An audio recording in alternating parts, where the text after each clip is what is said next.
1, 2, 3, Baby, 4. with a woman's eyes, I can feel you watching in the night, all alone with me and waiting for the sunlight.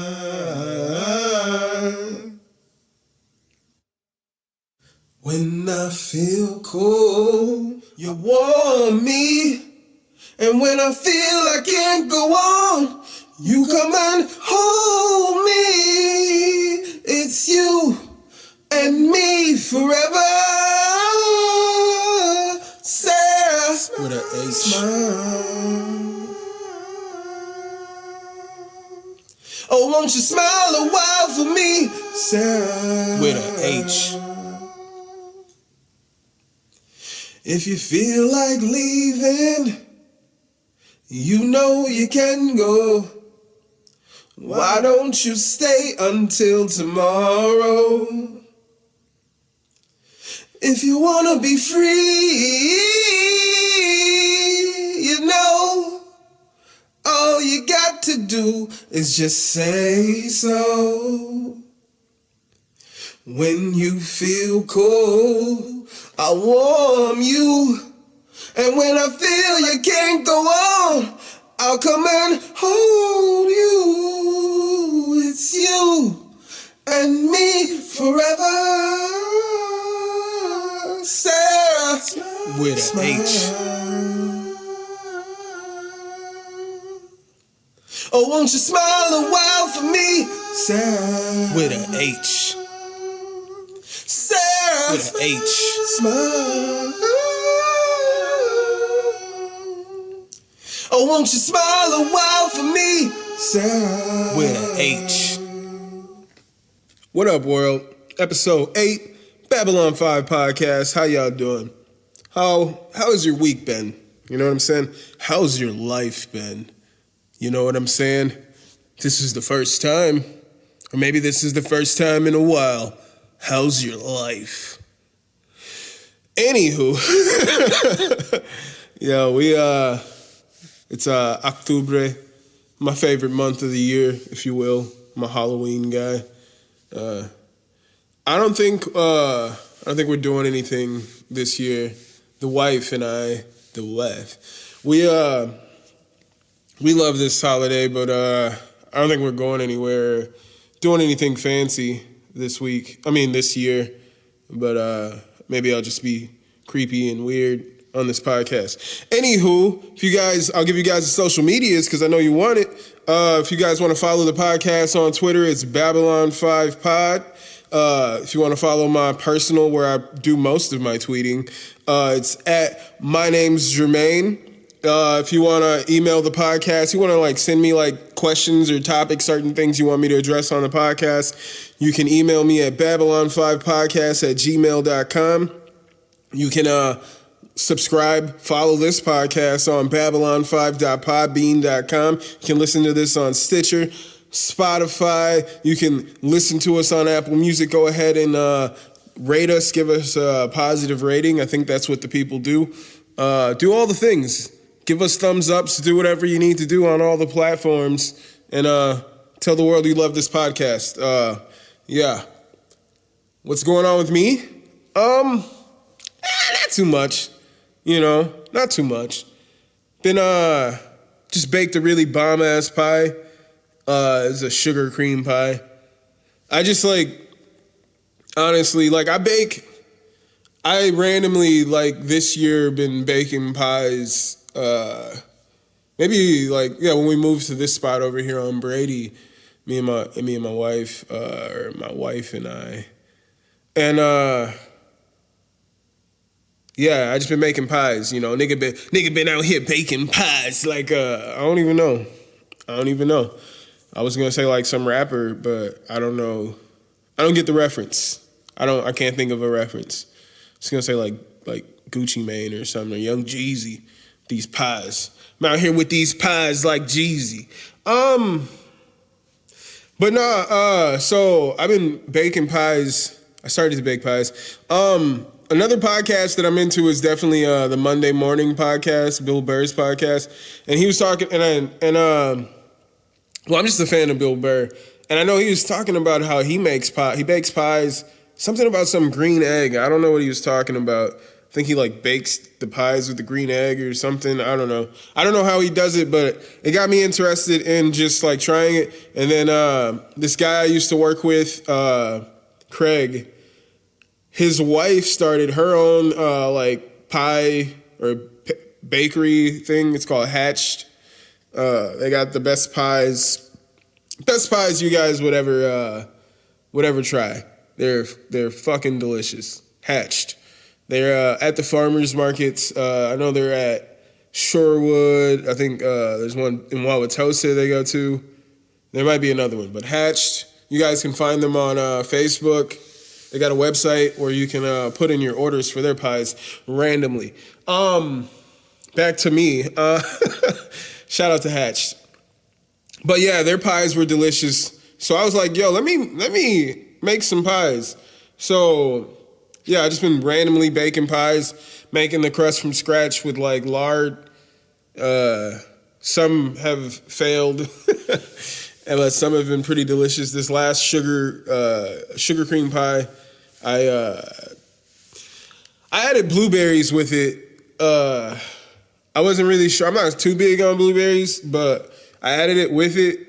Like, I've been watching a lot of Cutthroat Kitchen, so I did some random shit where they boil the blueberries with sugar to bring out the flavor or some shit like that. I don't know. And then I like mixed that in with the filling, and it really changed the whole flavor of the whole thing and made it like 1000% better. It was bomb ass pie. So that's what I was doing. About to make another pie. Yeah, I'm gonna make another pie. I'm gonna make a cookie butter pie, and then I'm gonna chill out on the pie. But I'm about to make that. The wife and we went back and saw Joker again for a second time because it's just a bomb ass movie. I once again was reminded of my favorite line in that movie. I'm just gonna put this out here. Spoiler alert. There's a point in the movie where Joker's talking to like a therapist or some shit, psychiatrist. I don't know, whoever can prescribe medication. He's talking to that person, and I don't think both can. And she was like, "Yo, you said you were gonna bring your journal.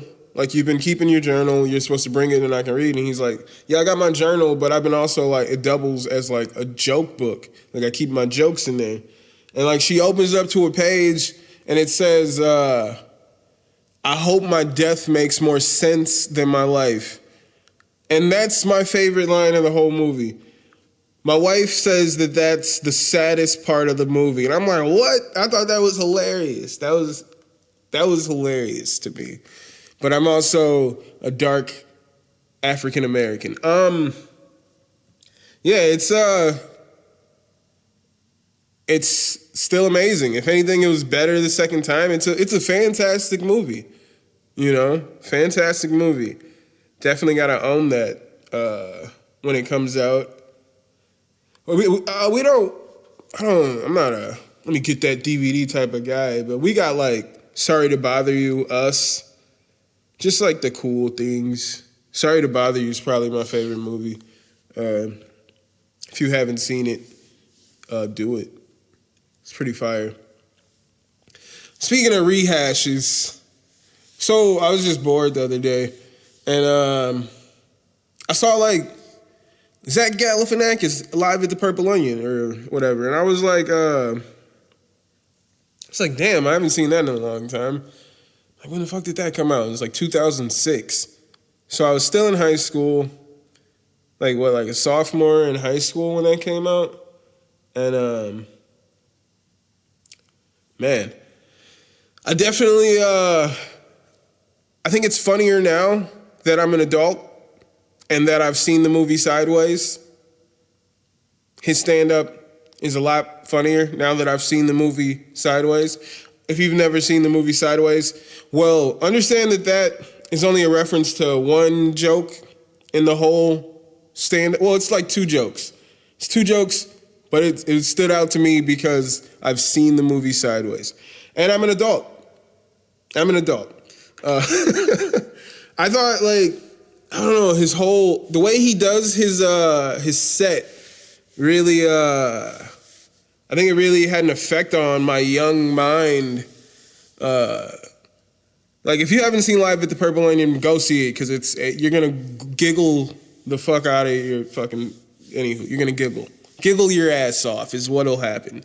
And man, I admired his mannerisms. He's like sitting at a piano, he's got his beer, and there's one point, well, I think they're bringing him beers. He's constantly, like, throughout, he's ordering beers. I don't know about constantly, maybe like 2 or 3 times he's ordering beers. But there's a point where he's like sitting there playing the piano, and he keeps like tapping at the drink line, trying to get the waitress's attention to give him a beer.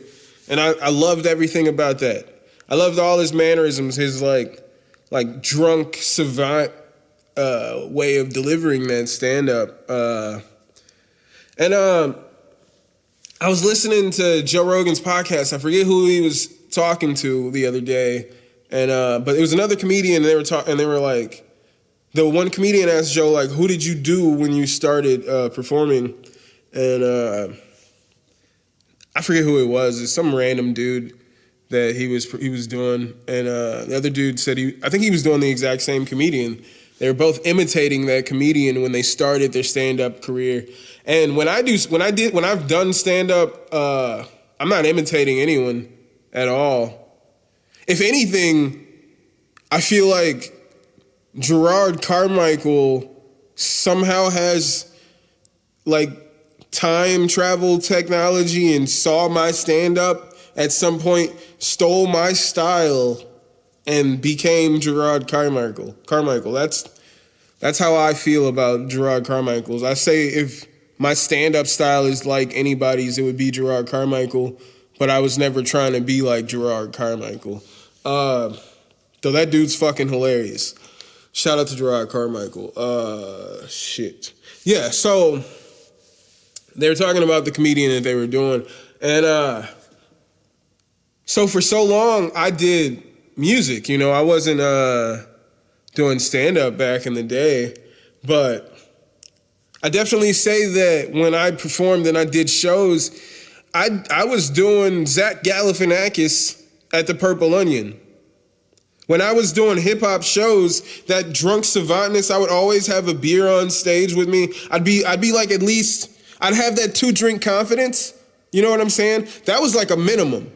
I needed my 2-drink confidence before I went on stage, and then I would definitely have 1 to 2 beers, depending on how long if it was like a 45-minute set, and typically it was a group of us, so if it was like a 45-minute set, I would come up there with a beer. Typically, I would start the shows because, like, it doesn't matter when I perform, like, I'm coming with high energy, so they would always prefer that I started the shows because then the crowd is into the next performer, you know, as opposed to those guys who maybe need something to get going. They need the crowd to get behind them to get going. Meanwhile, I go up there knowing that I'm going to get everyone's attention. It doesn't take much for me.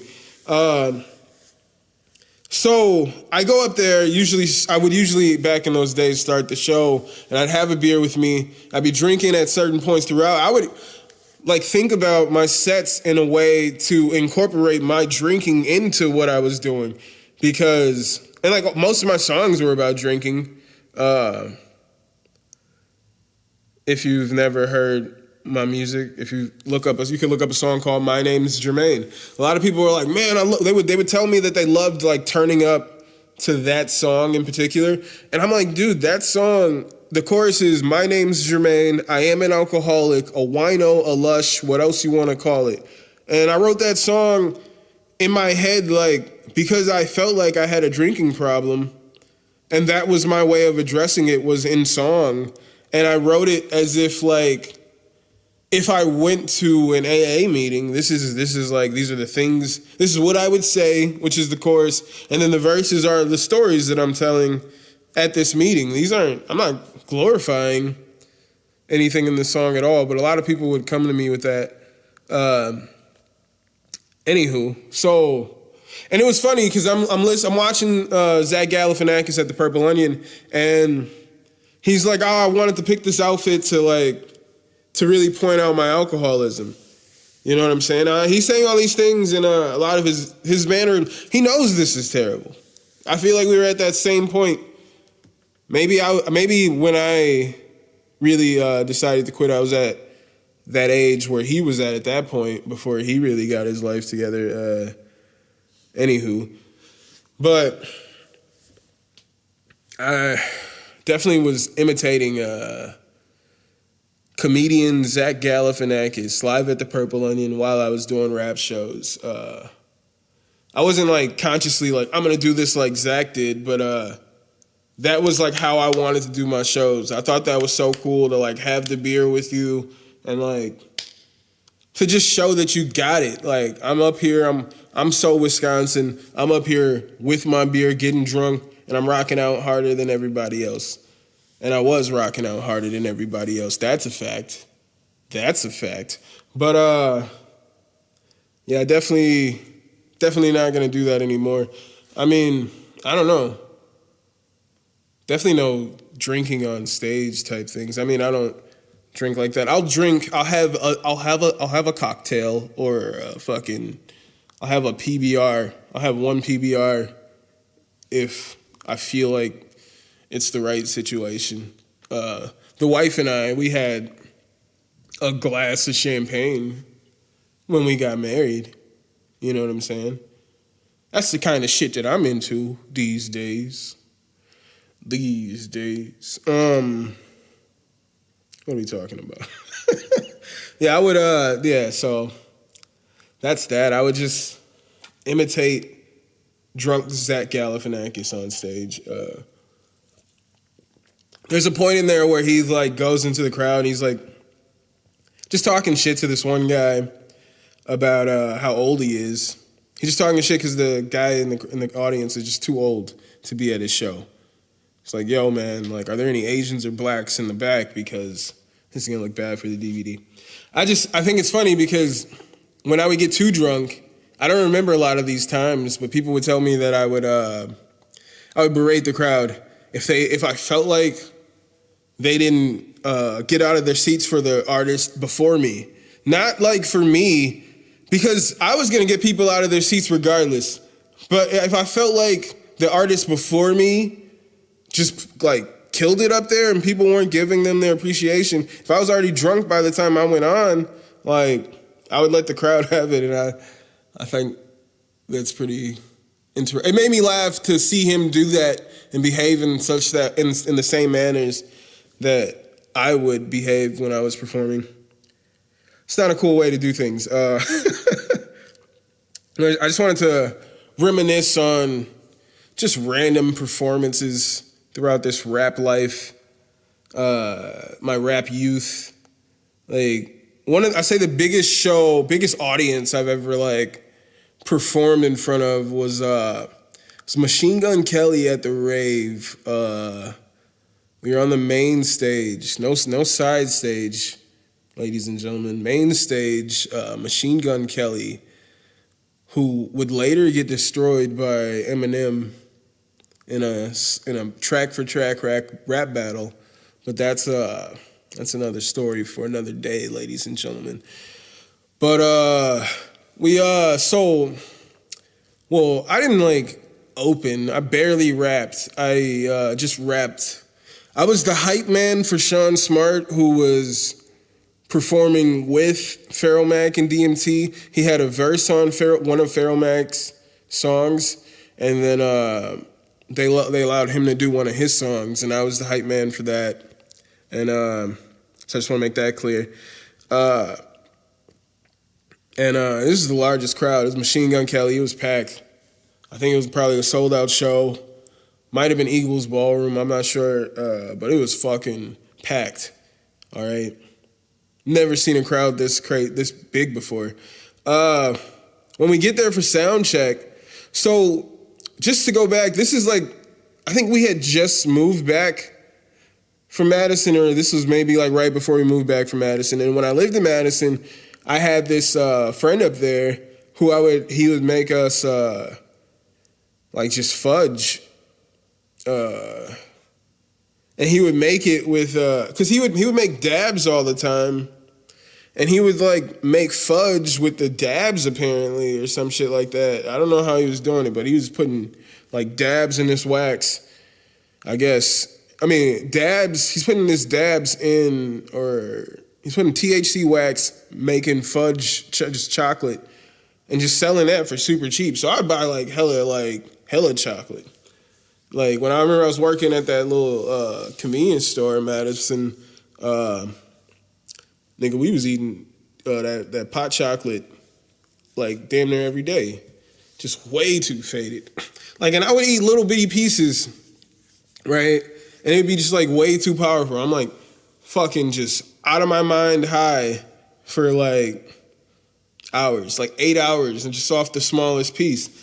And I say this, I'm not just randomly talking about this chocolate. So this was around the time either we just moved back from Madison or we were about to move back. So I had some of this chocolate. I had quite a bit of the chocolate. And it was a little bit, I think it was the last bit that I had, only because I knew how long it would take to kick in, and I knew that I only needed a little bit. Like, for me, I'm bigger than Sean, and so if anything, he needs a lot less than I would take. But I was like, yo, I got this pot chocolate. And I was like, would you like some? He was like, yeah. So I gave him like about maybe twice as much as I'd have ever taken at one point. Gave him that, and I just ate the rest. And then maybe like 45 minutes late go by, and he's like, dog, I'm starting to feel high as fuck. And I'm like, yeah, dude, you ate way more of that chocolate than I ever had. And he's like, what the fuck, dog?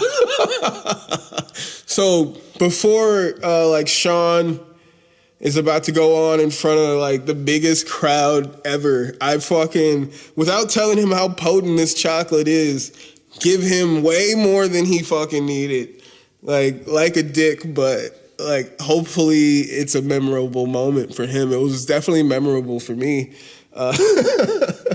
So I slip him this chocolate. Well, he wanted it, but he just didn't know how strong it was. And yeah, he was fucking faded. He's faded. He's faded. And that was just a random hook that when we all lived in Madison, Sean was going to use for something and never did. And I was like, dog, let me have that. But I don't think it was ever used. Anywho. So I gave him these edibles. We do the show.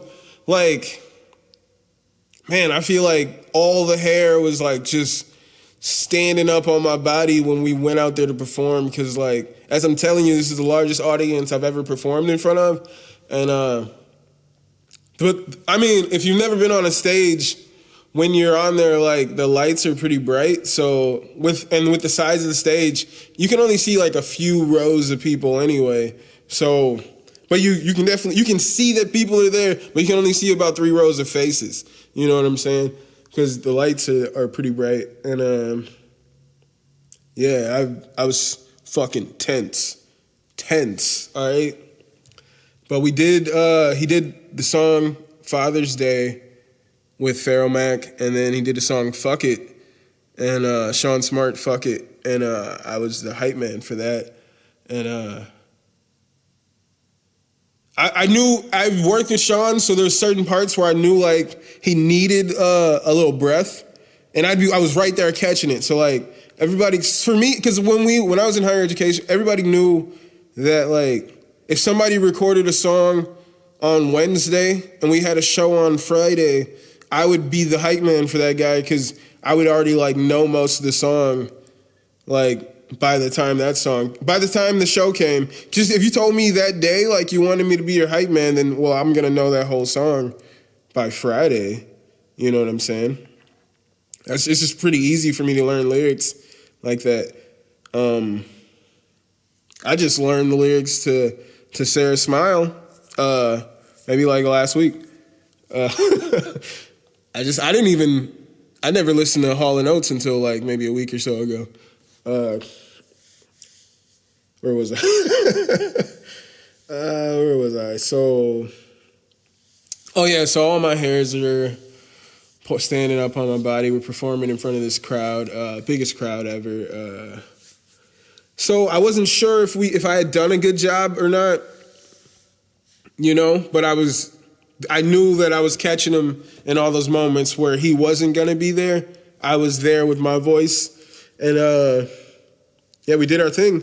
And then, like, right after the performance, the guy at the rave was like, give us your passes. Like, took our lanyards, like, get out of here. Machine Gun Kelly wanted nothing to do, wanted no interaction with the opening acts. He was, get out of here, get out of this back area, you black bastards. No, I mean, it was probably like 5 white people and me and Pharaoh, only black people there.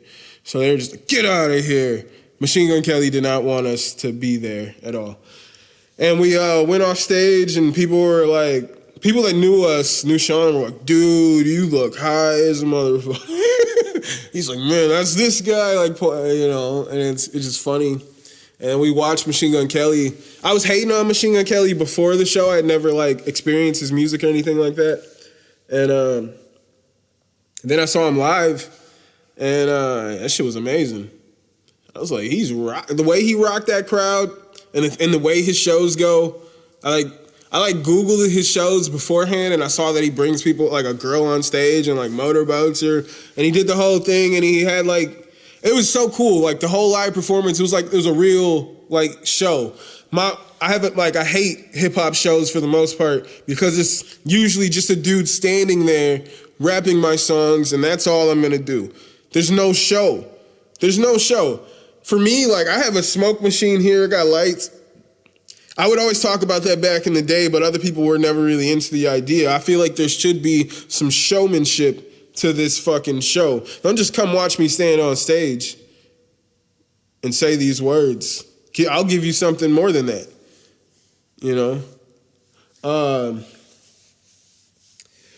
Anywho. So, I don't know how I got on that tangent. So it was a pretty dope show. And so I was like, I'll rock with him to that aspect because he's actually a pretty decent showman. His rapping skills aren't the greatest. I mean, does anybody's rapping skills need to be the greatest? I mean, I think that's a dumb debate for another time. But yeah, he was a great performer, and it was insane to me because after the show, we go outside. We're just like outside talking to people, like our friends, and like people are coming up to me and Sean. They want our autographs. They're taking pictures with me and Sean. Like all these people are taking photos with me and Sean. And he only did the one song. I was his hype man, and he did the one verse on the other song. They're taking pictures and want our autographs. And I always think back on that day, like, what the hell did they do with those autographs, those things we signed? What the hell did they do with those pictures of us? What the hell did the caption say under those pictures? If there's like a random picture of me with some kids, me and Sean Smart with some kids outside the rave, what the hell does it say underneath that caption? Because, I mean, I'm sure we said our names to the crowd, but other than that, it's not like our name was on the marquee or anything like that. Like, you memorized my name from being a hype man? Like, what did it say? But, I mean, that's not the only time that people have come and taken photos with me, which I'm always like, dude, what are they doing with these photos? Where are these photos? What does it mean to you? It's just weird. But shout out to y'all. Y'all, I entertained you enough where you came. Some of you came, bought CDs, got autographs, and one time I was performing in Madison, this guy like came and gave me a hug as I'm rapping. And then he came and bought a CD. He was like, I'm only buying this because of you. Like, that was a pretty dope moment. That's when we opened for Skizzy Mars at the Union in Madison. Random dude just gave me a hug while I was performing. He's a tall white guy. He could reach in. I gave him a hug. I was like, what's up, dude?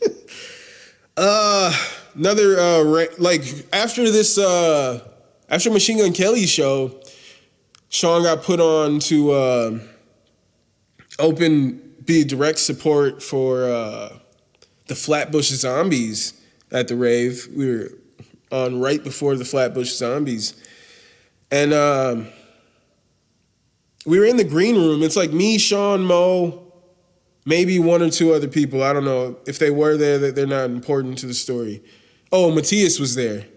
And it's not that Matthias wasn't important to the story.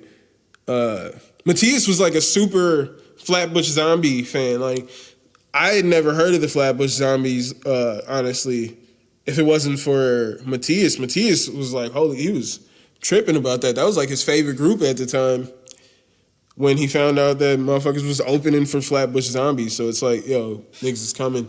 But we're hanging out in the green room. There's like PBRs and all kinds of water and stuff sitting in the fridge for Flatbush Zombies. And we're sitting here like, man, the bus is sitting outside. We're here. We're like, they're probably not even about to come in here, man. Like, who would say anything if I drank one of these beers? And we're just sitting there talking, like, plotting on all this green room accommodations. And like these three white boys walk in with blunts. They're just like they just walk in instantly. Like, y'all trying to smoke? And we're like, yeah, like right away. And we step outside, start smoking blunts, and on the ramp. And then like obviously they thought that when they were walking in, they thought the Flatbush Zombies were in the fucking green room, or maybe somebody connected to the Flatbush Zombies. But we were just the opening act, and the Flatbush Zombies were just on their bus. And somebody told me, I think one of the dudes said they seen them at another city, and that the Flatbush Zombies weren't going to come out of their bus. They usually just stay on the bus. They don't mess with any of the accommodations. They just want to smoke weed on the bus. Like, why would they come hang out in the green room? And I think the most telling part about that, right, it was a dope show. I don't know if we took photos of people afterwards. I don't remember. But I thought it was interesting that I was just a hype man for Sean for that show. I thought it was interesting, though, that the Flatbush Zombies, that was the most choreographed hip-hop show I've ever seen. Like how Machine Gun Kelly would like interact with the crowd and like do these little spots and little things he had planned throughout to entertain you and take you away from just, here's my song after song after song. The Flatbush Zombies, they would give you songs, but it'd be like one or two guys would be in the front of the stage while the other two guys would be back right. One guy would be back right, other guy back left, and they're down like toward their knees, like kind of squatting down. And like then like certain points of the song, they would both like come up and like kind of like move in a way to like just get the crowd more involved. And it was like this whole choreographed way to like keep the crowd involved. Like, and while these guys aren't performing, they're not in the way. And when they need that energy for like the hook or whatever, they're back to moving. And it was pretty amazing the way I saw their performance put together. I was like, yo, we need to do something like that. But I don't know. Not with that crew. We were a pretty dysfunctional bunch. You know, we were all trying to do different things at the end of the day. But no, the most interesting thing, I say the most telling thing about that experience were those kids that came into the green room. They told us that they pretty much like can see any rave show for free, and they come in the way that they came into the green room to smoke with us, that they just walk up that ramp where all the bands and they bring in their equipment, because they have so many bands coming into that venue, you know what I'm saying, that there's no telling who on a given day is a part of this crew, part of this band, who's supposed to be here or not. There's no real telling at any given point. So they just literally walk back there for any show that they want, and nobody ever says anything. They just walk, and they've been there so many times, they know where to go. So it doesn't look like they're not supposed to be there.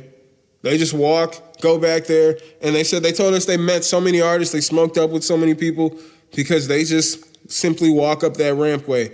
If you're listening to this, anybody in Milwaukee, and you want to go to a rave concert for free, it looks like it's sold out, just walk up that ramp. You'll get in for free. Nobody will say anything to you. That was the most interesting part about that. Maybe scary. I don't know. Could be telling the wrong motherfuckers about that. Randomly wanted to talk about performances. It's not randomly, it's on subject. When we went to South by Southwest, what was this, 2013? Went to South by Southwest. Niggas had a show at Peckerheads.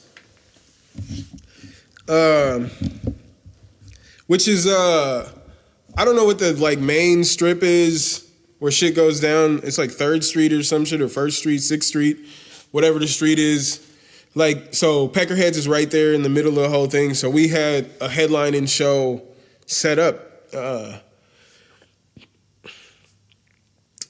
Sean Smart's uncle was cool with this, like, horse trainer guy.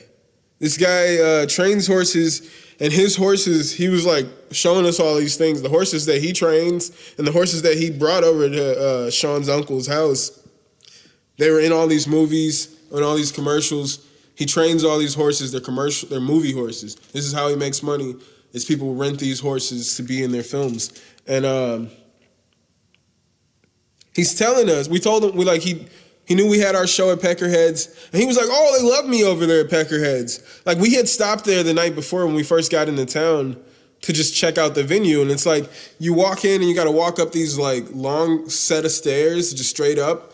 They're like wooden steps, and then you, like, turn, then you get up there and it's just like a big wide open space, a bar, and to the right is the stage, and then if you go straight a little bit, and then to the left would be the bar, like where you get drinks, but it's just like wide open space, and like, yeah. So we tell him that, and he's like, oh, they love me over at Peckerheads. This is what we can do. He's like, I usually go in there with the horses. He's like, they just let us bring the horses up the stairs. He's like, no, yeah, everybody loves it. Like, people get to pet the horses. Like, it's usually a good time. And we're like, yeah, cool. And this dude said he's going to meet us there, like, around the time of our set. And then we're like, cool. It's about to go down. So we get to Peckerheads the next day, or whenever the show was. Our name is on the marquee, Higher Education Records. We're the headliner, you know? It turns out, because I was like, hey, how, like, our name is on the marquee here, which was, like, to everybody else is, like, cool. But for me, it's alarming because I didn't feel like anybody there would know who we were. You know, unless you were from Milwaukee, you wouldn't really know who we were. And we're on the marquee here on this main strip. And I'm like, yo, how did this happen? Like, it's alarming to me. And it turned out that some guy that they had a connection with, maybe they set up a show with somewhere else, like in Chicago or something previously. They worked out between him where they paid him like $500 or so. And then they got to headline this show. Yeah, they got their name on the marquee, got to play in this show for like $500. And the day before that guy, they were saying like he called, something happened, he wasn't going to be able to be there for the show. Huge red flag. So the guy, either he said he said that maybe about 2 hours before the show. He said that something happened, he wasn't going to be able to make it to the show. So that's pretty alarming. And so we get there, Mo sets up his DJ equipment, people start performing because it's all whole hip-hop showcase thing. And our time slot, I forget what it originally was, but it was like later in the day. And I started drinking because I'm like, what the fuck? After about an hour, our time gets pushed back like another hour. So we're like, what the fuck? It keeps getting pushed back. And it was like at a certain, I think like maybe at 9, it was like we're supposed to go, all right, we're supposed to be the last act going on at 9. And like the 8:30 act's performing, he's about wrapping up. And like hella white people walk in wearing like cowboy outfits. You know what I'm saying? Like they're ready for a country concert. And all of a sudden the bartender like erases higher education records off the chalkboard in the bar and like writes down somebody else's name. And I'm like, yo, Mo, like, what is going on here? And he goes and talks to the guy who's been DJing all night with Mo's equipment. And it turns out that those were all the sets. Those are all the people that were performing. There is no 9 o'clock set. And there's actually another performer, a country artist, that is scheduled to perform at 9 o'clock. And that's what all those people were there for. So Mo grabbed his stuff, we left. But through that whole event, we were connected to this one guy who also got shafted, and he set us up to perform at this rooftop bar called the Upper Decks, which was pretty fucking cool. You can find videos of that, just Higher Education Records Upper Decks, if you looked it up on YouTube. It was a pretty cool show, but so Peckerheads was a dud. Like, you never pay to play. That's just a rule of thumb for me. I'm just gonna do my thing, and then you can pay me if you want me to provide my services. If you want me to entertain this crowd for a night, then you can pay me. I'm not gonna pay you to perform. I love it, but I don't love it that much where I'm gonna pay you to perform. I'm gonna pay you to be your entertainment and get people to buy drinks at your establishment. And nah, it's not how it works. So then we got set up. We got put on for the Upper Decks show, and that was pretty cool. We were performing. I was like, it wasn't like a ton of people there, but I was just like, I don't care. We're here. This is the performance that we're doing, and I'm gonna perform as if like a million people are here right now. I'm performing like it's fucking Woodstock. Like, I don't know if you guys ever seen the video of DMX, who just checked into rehab today, unfortunately. Get better, man. Like, this is a problem. But I don't know if you guys have seen the video of, it was DMX performing at Woodstock.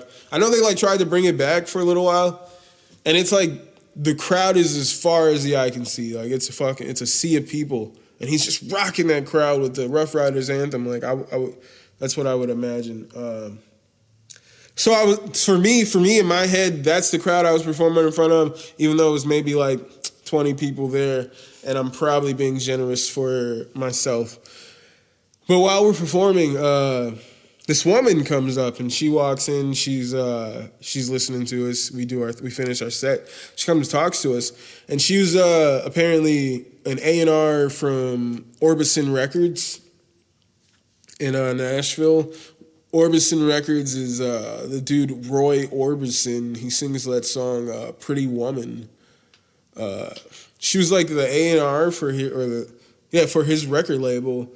And she said she heard us performing, and she was in her cab going by, and she just like told him she had to get out. She had to see what this was that she was hearing, which was Yeah Boy, which was us performing on the Upper Decks. It was me, Sean Smart, and Duke Dale with Moses on the ones and twos. And she had to come see it. She had to come see what was going on. And she was trying to convince us that we should move to Nashville. She said it was a misconception that Nashville is just a country town, and she said Nashville is just a booming town for like all musicians of all genres, and that we should definitely move to Nashville. But we were very gung-ho at that point that we were going to build up Milwaukee. We weren't interested in moving to Nashville or anywhere else, for that matter. we just wanted to put Milwaukee on the map.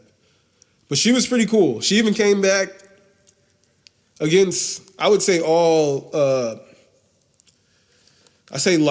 Logic. She came back with this random group of dudes and, like, hung out. But she was just like, nah, man, like, your vibes are all, like, I can tell you guys are good dudes, which we were. But it's like, you're just going to just randomly come back with us to this random location to smoke with us and hang out because we killed it on stage. Like, I guess that's how you find the cool artist if you're an A&R. If you're an A&R, but she came back, kicked it with us, and yeah, she was an A&R for Orbison Records. She knew Roy Orbison, and that lady was giving us our props. So that was a pretty dope moment. We would have never met her and like got that kind of encouragement from her that we were actually, because it wasn't a large crowd, but just like us performing like there were thousands of people there, and like it got her to like hear us, this A&R to hear us and be like, yo, you guys are amazing. Like, so that's what I always took from that was like, whenever I perform, it doesn't matter who's there or how many people are there. Like, you got to perform like this is the biggest show of your life every time. But that was pretty cool. Just upper decks, rooftop. Yeah, man. Shout out to Lindsay. Her name is Lindsay Mercer. A&R. I don't think she still works at Orbison, but whatever. But shout out to her. I wanted to talk about like not so cool time at a performance. Well, it was pretty cool because it was like the performance saved my life, or not who knows. So when I lived in Madison, we were performing at the Frequency, and it was like, I think we were opening. Higher Education Records was opening. The headliner was Milo, and in the middle was pause. In the middle was Jay Dante, and I remember because I was arguing with Jay Dante that Louis C.K. was funnier than Dave Chappelle, and now I'm at the point where they're at equal levels, but they do two different things. They're at that same point, but just two completely different things. But I remember arguing with Jay Dante about that because he was real matter of fact that Louis couldn't touch Dave Chappelle. I'm like, bro, you don't even know, bro. You don't even know. So, yeah, we headlined. Well, Milo was headlined. You know what's crazy? I've never seen Milo perform. I think I've done like maybe 2 or 3 shows with Milo, and I've never seen him perform just because it's not even like I've intentionally not seen him. It's just like he's usually the headliner. He usually goes on much after me, and I start with my 2-drink confidence, and then I start with my after-drink celebration, like my post-celebration, like post-show celebration drink, which might, and then Jay Dante's perform, that might lead into another beer. By the time Milo even goes up, I might already be gone. I might already be on missions by that point. And I usually was. I was usually the fuck out of there. So we're doing that show. I was with my roommate Eric and my friend Anna. Anna used to like, we all lived in Madison. I'm incriminating niggas. Anna used to sell us marijuana in Madison. It's decriminalized in Madison. Anywho, Anna used to sell us marijuana and sometimes Molly. Shout out to you. So I guess she got somebody's number at a party who wanted to buy weed off of her. And I guess this person had been blowing her up, but she'd been like blowing them off. And she finally just wanted to like, she answered it and like was like, oh, okay, all right. And just wanted to like sell them this weed just to like get them off of her and just be done with it, you know? That was her thinking. So she asked if like we wanted to go with her, and my roommate Eric at the time, he was like, yo, he'll go. I would have gone. I wanted to go, but we had to do sound check. So I had to do sound check like right when they were gonna go do that. So otherwise I would have gone with them because I had nothing else to do. Well, I mean, unless I had something else. It was just a random day. I was doing something at that time. And so when I finally see them later, they come back to the venue. I remember I was hitting up Eric and he didn't hit me back.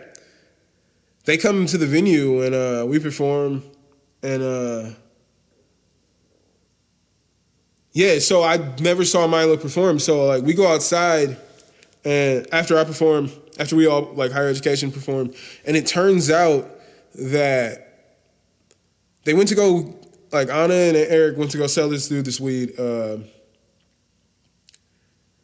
apparently the dude, it was like a gang of dudes, like 3 dudes, or maybe it was like 2 dudes. And like they pull out guns, one is pistol whipping Eric, takes his phone, his car keys, his wallet. The other one, they take Anna's weed, her purse, and they're trying to drag her into the apartment. And while they're beating Eric with this pistol, other dude's beating Eric, other dude's trying to drag Anna into this apartment. She's screaming. Other people in the apartment come out of their fucking units because all the commotion that's going on in the hallway. And then the 2 dudes just fucking run and just like leave. So I never saw Milo perform because I just found out my roommate just got fucking pistol whipped. My homie just, God knows what almost just happened to her. Had they got her into this fucking room. But had I not been performing, I would have been there. You know? Who would have knows? Like, they just pistol whipped Eric. It was just him and her. I guess it was manageable at that point. But if it was a third person there, who knows how that would have turned out? Who knows how they would have reacted with another person being there? With a less manageable situation, you know? So I'm just happy I wasn't there for that one. I was happy to be a rapper on that day. So I guess that is a cool moment when performing at the Frequency. Another random time performing at the Frequency. When we opened for Turquoise Jeep, I don't know if you guys don't know Turquoise Jeep, they got the songs like Fried or Fertilized, like How You Like Your Eggs, Fried or Fertilized, The Way You Move Your Hips, Girl, Got Me Hypnotized. You know, it's great jams like that. That was probably the most fun I've had with the crowd. Like the audience was packed for Turquoise Jeep. We opened for them. And it's just a fun crowd. They had a lot of energy like coming into that. Because if you come in to see Turquoise Jeep, you're most likely a fun crowd. That's the kind of energy that they put out there. And yeah, it was pretty amazing. Man, I reminisce on that day, opening for Turquoise Jeep. We had a manager, Claudia, who hooked that up at the time. I never really vibed with Claudia at the time. I don't know. So for us, like we found this woman or whatever, or I think she wanted to work with us, which is like a positive, but like at the same time, I didn't trust it because as far as I knew, we weren't bringing in a lot of money at the time. So like, what are you trying to manage right now? I was very skeptical. So like, I don't think I allowed for there to be a good relationship between me and Claudia because I just didn't trust the whole situation. It just didn't make any sense to me. Like, we had a previous manager before that. I didn't trust that guy. I did trust Gary. Rest in peace to Gary. I did trust Gary. He was the last manager that I had for Higher Education Records when I was a member. I'm no longer affiliated with that record label. I mean, they're homies. I have no issues. I don't go to the shows. I don't go to any shows. I never go out. I'm even watching kickboxing right now. I'm usually here watching some kind of MMA on the weekends. Thankfully, there's always MMA, but I don't drink or anything, so I don't go to shows like that. I don't really hang out in those kind of places. It's kind of weird to me. But the Turquoise Jeep, I brought that up because it was a fun crowd.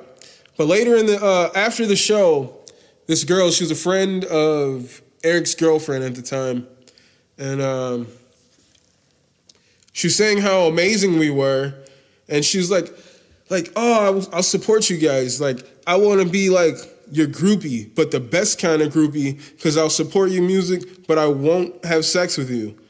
And I was like, that sounds like the worst kind of groupie. This girl flipped out. She's like, you're fucking disgusting. And went off. And I remember like nobody else knew what the conversation was. They just see that she's flipping out. And I remember Eric's girl was like, I was like, yo, let me tell you. And she's like, no, we don't need to hear it. Like, and I was like, no, let me explain to you. And I go through it, and I'm like, and she says, I'll be the best type of groupie, but I won't sleep with you. And Eric says, that sounds like the worst kind of groupie. And I'm like, that's exactly what I said. And then she flipped out. And they're like, oh my God, let me go talk to her. And then she later on came and apologized because she realized she was too faded.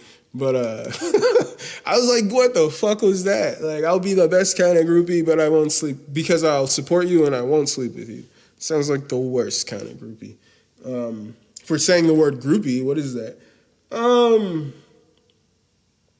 Yeah, I was gonna get into this long-winded rant about Eminem. Maybe I'll save that for another time. I've been meaning to do a long-winded rant about Eminem since this podcast started, honestly. I think eventually, somewhere down the line, I'm gonna give you guys some long-winded rants about Eminem. I'm gonna give you long-winded rants about Kanye West. I'm gonna give you long-winded rants about Andre 3000. Long-winded rants about Lupe Fiasco, definitely. Just like some of my musical influences, you know.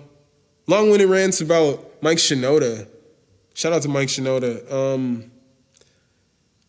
Just certain artists who really shaped who I was as a person, I would say.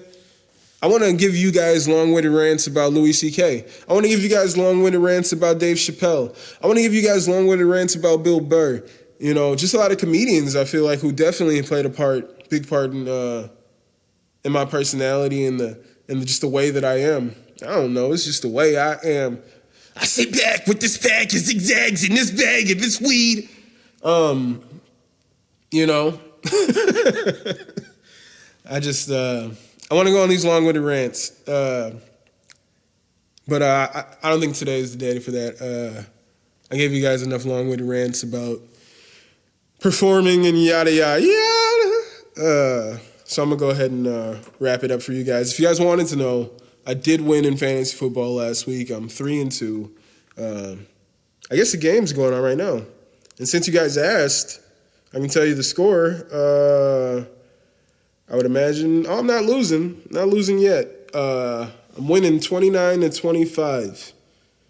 But we'll see how the day shakes out, ladies and gentlemen. I have no confidence in this team anymore. If you guys want to follow the podcast on Twitter, I post from there from time to time. You can follow the podcast on Twitter at Babylon5Pod. If you want to follow my personal account where I tweet on there way more often than the podcast account, it's at my name is Jermaine. If you want to email me questions, certain topics you want your boy to touch on, you can email your boy Babylon5podcast@gmail.com. You can subscribe to the podcast at babylon5.podbean.com. You can listen to this podcast on Stitcher, Spotify, Apple Music, pretty much anywhere podcasts, or anywhere you can listen to podcasts. It should be there except SoundCloud. For whatever reason, I just decided not to upload to SoundCloud. And that's that. And so yeah, thank you guys. Shout out to everybody. A few people hit me up throughout the weeks to tell me that they enjoy this podcast. And I want to say I appreciate you guys for listening, for even taking the time. You know what I'm saying? If you listen for 30 minutes, if you listen for 10 minutes, thank you so much for even pressing play. You know, I appreciate you all for rocking with me. This has been episode 8. I don't know, what are we gonna call it? Who knows? With a hook. I think we're gonna call it Witta H. Witta H. That's what we calling it. Yeah. So that's it for that. And I hope you guys have a nice life. Peace.